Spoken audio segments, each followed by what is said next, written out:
என்னை பொறுத்த வரைக்கும் பாலியல் தொந்தரவுன்றது இன்னைக்கு சுற்றணுன்ற. இப்போ பஸ் வந்து ஃப்ரீயா கொடுக்குறோம். ஒரு ஆட்டோ நான் கேட்டிருந்தாரு இந்த கேள்வியை, நீங்க பஸ் ஃப்ரீயா விட்டா எங்களோட வாழ்வாதாரம் பாதிக்கப்படுமே அப்படின்னு கேட்குறாங்க. அதுக்கு என்ன பதில்? டெல்லியில வந்து ஒரு பெண்ணை வந்து போக்குவரத்து பஸ்ஸில் வந்து அதை உங்களுக்கு தெரியும், அது பத்திரிகைகள்லாம் செய்தியெல்லாம் வந்துருச்சு. உடனே சட்டமன்றத்தில் அம்மா அவர்கள் எந்திரிச்சு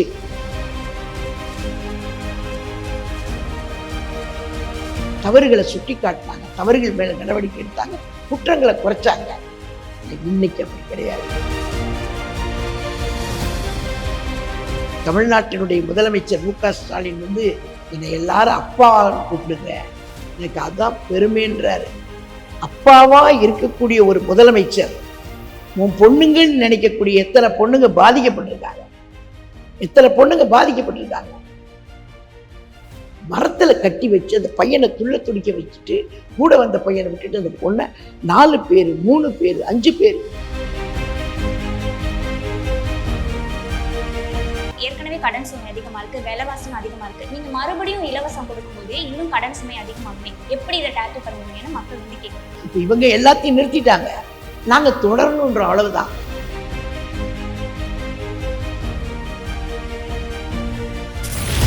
வாழ வழியில்லாமல் வஞ்சிக்கப்பட்ட சாமானியனின் கேள்வி கணைகள் செவி சேருமா? இது சாமானியனின் கேள்வி. வணக்கம்மா.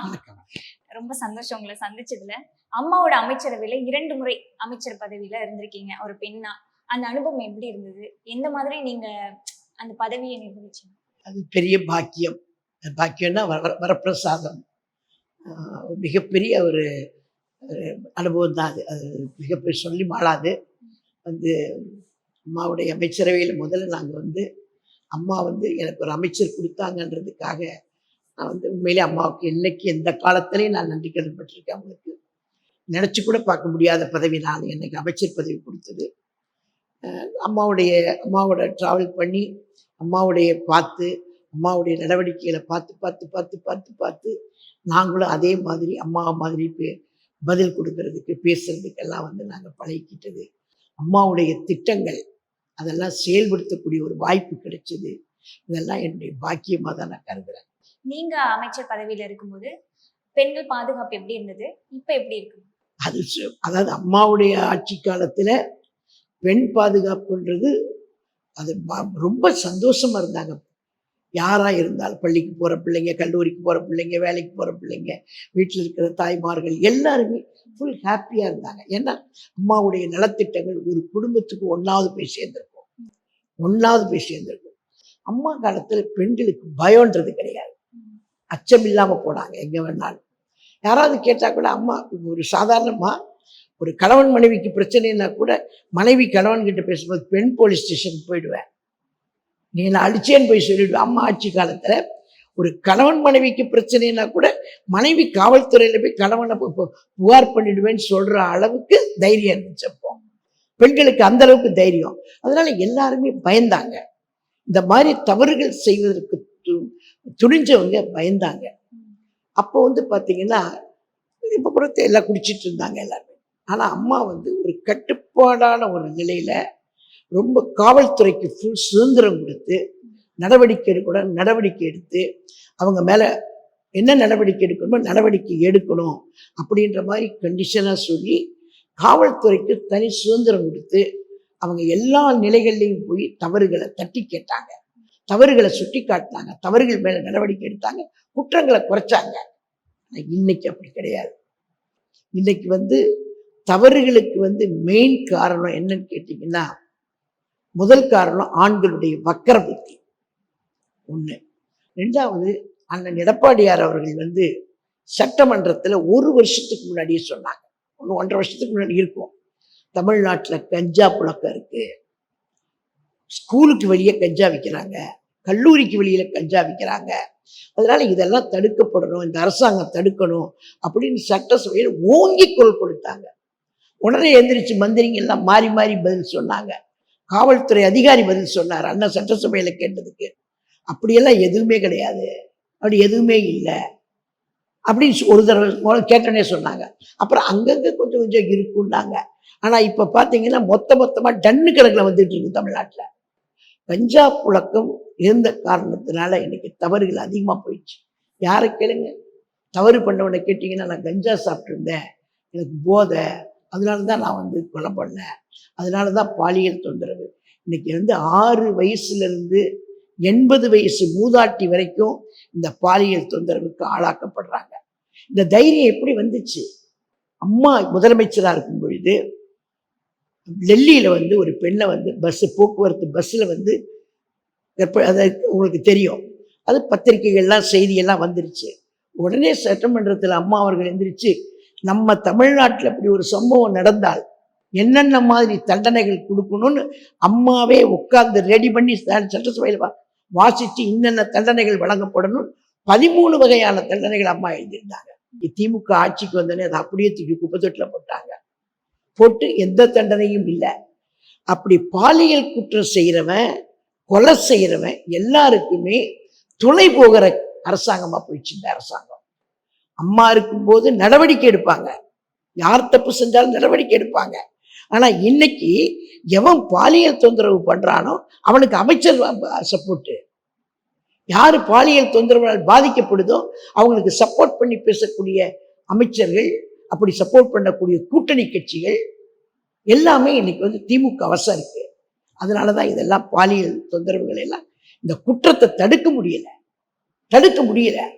ஒரு சாதாரணமா எல்லா இடத்துலையும் இன்னைக்கு பெண்கள் வெளியில போயிட்டு வீட்டுக்கு வந்தாதான் உத்தரவாதம், இல்லைன்னா பயந்துகிட்டே வர வேண்டியிருக்கு, பயப்பட வேண்டியது. யாராவது எல்லாம் கஞ்சா போதையில இருக்கிறவன் எந்த நிலைக்கு போவான்னே தெரியல, எந்த நிலைக்கு தள்ளப்படுவான்னே தெரியல. இதை எப்படி தடுக்கலாம், எந்த மாதிரி தண்டனைகள் கொடுக்கலாம் நீங்க நினைக்கிறீங்க? கண்டிப்பா என்னை பொறுத்த வரைக்கும் பாலியல் தொந்தரவு பண்றது இன்னைக்கு சுற்றணுன்ற அந்த ஆன் ஸ்பாட் சுற்றணும். ஏன்னா பெண்கள் தான் ரொம்ப பாதிக்கப்படுறாங்க. பார்த்தீங்கன்னா செய்தியெல்லாம் படித்தா 7 வயசு பொண்ணு, 4ஆம் கிளாஸ் படிக்கிற பொண்ணு, அதுக்கு என்ன தெரியும்? அந்த பாப்பாவுக்கு என்ன தெரியும்? 4ஆம் கிளாஸ் படிக்கிற பொண்ணு, 6 வயசு பொண்ணு. நான் கேட்குறேன், தமிழ்நாட்டினுடைய முதலமைச்சர் மு.க. ஸ்டாலின் என்னை எல்லாரும் அப்பான்னு கூப்பிடுங்க, எனக்கு அதுதான் பெருமைன்றாரு. அது உண்மையிலே பெருமையாக கூட இருக்கலாம், தப்பு இல்லை, அதில் அவருடைய நிலைப்புல கூட தப்பு இல்லை. ஆனால் அப்பாவா இருக்கக்கூடிய ஒரு முதலமைச்சர் உன் பொண்ணுங்கன்னு நினைக்கக்கூடிய எத்தனை பொண்ணுங்க பாதிக்கப்பட்டிருக்காங்க. மரத்துல கட்டி வச்சு அந்த பையனை துடிக்க வச்சுட்டு, கூட வந்த பையனை விட்டுட்டு அந்த பொண்ணை 4 பேர் 3 பேர் 5 பேர், என்ன அசிங்க. பத்திரிகைகளை இதெல்லாம் நம்மெல்லாம் படிச்சதுதான், இதெல்லாம் தொலைக்காட்சியில பார்த்ததான். அப்படியே துடிச்சு போறோம், ஐயோ இப்படி இருக்கேன்னு துடிச்சு போறோம். ஆக இந்த மாதிரி சம்பவங்களை தடுக்கணும்னா அம்மா இருந்தா சுற்றுப்பாங்க. இவ்வளவு பிரச்சனைகள் இருக்கும், இவ்வளவு பாலியல் தொந்தரவுகள் இருக்கும், கடுமையான நடவடிக்கை எடுக்கும், கடுமையான தண்டனை. இப்போ அம்மா இருந்தப்ப நீங்க பிங்க் பேட்ரோல்ஸ் அந்த மாதிரி நல்ல நல்ல திட்டங்கள்லாம் கொண்டு வந்தாங்க. ஐயா வந்ததுக்கு அப்புறமே பெண்களுக்காக சில நல்ல திட்டங்கள்லாம் கொண்டு வந்தாங்க. தாலிக்கு தங்கம் திட்டம், ஸ்கூட்டி மானியம், இதெல்லாம் கொண்டு வந்தாங்க. இப்ப அந்த திட்டங்கள் எதுவுமே இல்லை. நீங்க அதை பத்தி என்ன? இல்லை, இவங்க அம்மா, அதாவது அம்மாவுக்கு இருக்கிற நல்ல பேரை அண்ணா அப்படியே கொண்டு வந்தாரு, அதை அப்படியே காப்பாத்தினாரு. 4.5 வருஷம் ஆட்சியில் இருக்கும்போது அம்மா என்னென்னலாம் கொண்டு வந்தாங்களோ அதெல்லாம் அப்படியே நாட்டு மக்களுக்கு சேர்த்தாரு, அர்ப்பணம் பண்ணாரு. அது மட்டும் இல்லை, அண்ணா அதுக்கு மேலேயும் போய் அம்மா மினி கிளினிக் ஆரம்பிச்சாரு, மெடிக்கல் காலேஜ் ஆரம்பிச்சாரு, அண்ணன் ஸ்கூட்டி கொடுத்தாங்க. அம்மா என்னென்ன திட்டங்கள் வச்சிருந்தாங்களோ எல்லாத்தையும் குடிமராமத்து பண்ணி ஊரெல்லாம் தண்ணி நல்ல நிலைமையில மக்கள் நல்ல சிறப்பாக பாதுகாக்கப்பட்ட வேளாண் மண்டலம், வேளாண்மை பெருங்குடி மக்களுக்கு, பெண்களுக்கு எல்லாருக்குமே பண்ணாங்க. 7.5% இடஒதுக்கீடு கொடுத்து சாதாரண சாமானிய வீட்டு பிள்ளை கூட டாக்டர் ஆகலாம் அப்படின்னு அத்தனை பிள்ளைங்களை டாக்டர் ஆக்கினாங்க. கொரோனா காலத்துல பிள்ளைங்க பள்ளிக்கூடத்துக்கு போக முடியலன்னு ஆல் பாஸ் போட்டாங்க. பரீட்சையே எழுதாம பாஸ். எந்த நாட்டில் நடக்கும்? யார் இப்படி சிந்திப்பா? பிள்ளைங்களை கொரோனா காலத்தில் வெளியில் அனுப்ப முடியாது, ஆல் பாஸ் போட்டாங்க. இது எல்லாமே அம்மாவுடைய பேரை அப்படியே காப்பாற்றி கொண்டு வந்தார் அண்ணன். ஆனா அதுக்கு பிறகு திமுக ஆட்சி அம்மான்ற பேரை பார்த்தாலே எடுத்துட்டாங்க. அம்மா உணவகத்தை போய் பாருங்க இப்போ, அதெல்லாம் அம்மா உணவகம் மாதிரியா இருக்கு.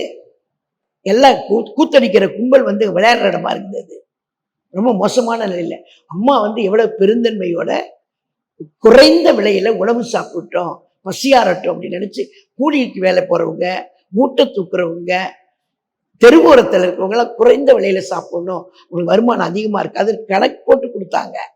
ஆனா அதை அப்படியே சீரழிச்சு அம்மான்ற பேர் இருக்கான், அது அழியணுன்றதுக்காக இத்தனை இவங்க எல்லாம் பண்ணி எல்லா திட்டத்தையும் நிறுத்திட்டாங்க. ஒன்று கூட கிடையாது. அண்ணன் போய் எதெல்லாம் ஆரம்பிச்சு வச்சாரோ அதை எல்லாத்தையும் இவங்க எடுத்துட்டு, அண்ணன் எடப்பாடியார் அடிக்கல் நாட்டினார் இருந்துச்சுன்னா அதை எடுத்துட்டு இவங்க கல்வெட்டை கொண்டு வந்து வச்சுட்டு அந்த வேலை தான் இப்ப நடந்துட்டு இருக்கு. அம்மான்ற பேர் எடுக்கிறாங்க. நீங்க பார்த்தீங்கன்னா திண்டிவனத்துல பார்த்துருப்பீங்களே, இந்திரா காந்தி என்ற பேர் எடுக்கிறதுக்கு அத்தனை கூத்து நடந்துச்சு. அதுக்கு பிறகு அதிமுக போராட்டம் நடத்தி அதிமுக வன்மையா கண்டிச்சதுக்கு பிறகு அந்த இன்னைக்கு பேரை வைக்க வச்சிருக்காங்க. அது ஒரு போய் வச்சிருக்காரு. எதுக்கு இது சொல்ல வரல, இந்த மாதிரி எல்லாத்தையுமே வந்து அண்ணன் சிறப்பா அம்மாவுடைய திட்டங்களை கொண்டு வந்தார். இவங்க அப்படியே நிறுத்திட்டாங்க. ஒன்றும் பிரச்சனை இல்லை, இன்னும் 2 மாசம்தான். அடுத்து அண்ணன் முதலமைச்சராக அமர்வார். அம்மா அவர்கள் என்னென்ன திட்டங்கள் கொண்டு வந்தாரோ, அண்ணன் என்னென்ன நிறைவேற்றி காட்டினாரோ எல்லா திட்டங்களும் மறுபடியும் செயலுக்கு வரும். கடைசியா ஒரு கேள்விமா, இப்போ ஐயா வாக்குறுதிகள் நிறைய வந்து கொடுத்துருக்காங்க. நாங்க நிறைய நேர்காணல், அதாவது மக்களை சந்திச்சு பேசணும். அதெல்லாம் சில பேர் என்ன சொல்றாங்கன்னா, நீங்க வெறும் இந்த 125 நாள் 150 நாள் ஆக்குனா போதுமா, ஆண்களுக்கும் சேர்த்து ஃப்ரீ பஸ் கொடுத்துட்டா போதுமா, திருப்பி நீங்க அவங்க செஞ்சது தானே 1000 2000 கொடுக்குறீங்க, இது வந்து இப்ப ஏற்கனவே கடன் சுமை அதிகமா இருக்கு, விலைவாசம் அதிகமா இருக்கு, நீங்க மறுபடியும் இலவசம் கொடுக்கும்போது இன்னும் கடன் சுமை அதிகமாகுமே, எப்படி இதை டேக்கிள் பண்ணுவீங்கன்னு மக்கள் வந்து கேட்கிறாங்க. இதுக்கு உங்களோட பதில் என்ன? இது வந்து அண்ணன் வந்து ஏற்கனவே சொல்லியிருக்கிறாரு. அண்ணன் சொன்னதுதான், நாங்கள் வருவாயை பெருக்கிறதுக்கு அரசாங்கத்தினுடைய வருவாயை பெருக்கி அந்த வருவாய் மூலமாவே இந்த திட்டங்களை, ஏன்னா ஏற்கனவே நடந்த திட்டங்கள் தான் இதெல்லாம். இப்ப இவங்க எல்லாத்தையும் நிறுத்திட்டாங்க, நாங்க தொடரணுன்ற அளவுதான். வருவாயை பெருக்கி அதுல வர்ற வருவாயில இந்த திட்டங்களை மறுபடியும் செயல்படுத்துவோம். இப்போ பஸ் வந்து ஃப்ரீயா கொடுக்குறோம். ஒரு ஆட்டோ நான் கேட்டிருந்தாரு இந்த கேள்விய, நீங்க பஸ் ஃப்ரீயா விட்டா எங்களோட வாழ்வாதாரம் பாதிக்கப்படுமே அப்படின்னு கேக்குறாங்க. அதுக்கு என்ன பதில்? நீங்க பஸ்ல போறவங்க வந்து ஆட்டோல போற அளவுக்கு வசதி இருக்கிறவங்க பஸ்ல போக மாட்டாங்க. பிராக்டிக்கலா ஆட்டோல 100 ரூபாய் கொடுத்து போறவங்க அவங்க ஏன் பஸ்ல போக வேண்டிய வேலை என்ன அவசியம் இல்லை.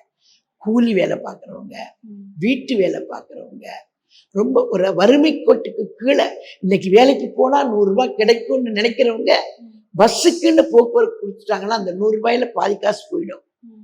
அதனாலதான் அண்ணன் ஃப்ரீ பஸ்ன்னு சொன்னாங்க. ஆட்டோல போகணும்னு நினைக்கிறவங்க பஸ்ல போக முடியாது, வரமாட்டாங்க. ஷேர் ஆட்டோல போய்க்கலாம் 10 ரூபா கொடுத்து. அந்த 10 ரூபா அவங்ககிட்ட இருந்துச்சுன்னா ஓசி பஸ்ல போய் அவன் சாப்பிட்டுக்குவான். அந்த தொழிலாளியோ இல்லை ஏழை தொழிலாளியோ வறுமை கோட்டுக்கு கீழே இருக்கக்கூடிய ஆண்களோ பெண்களோ அந்த 10 ரூபாய் ஷேர் ஆட்டோ கொடுக்கறது சாப்பிட்டுக்குவாங்க.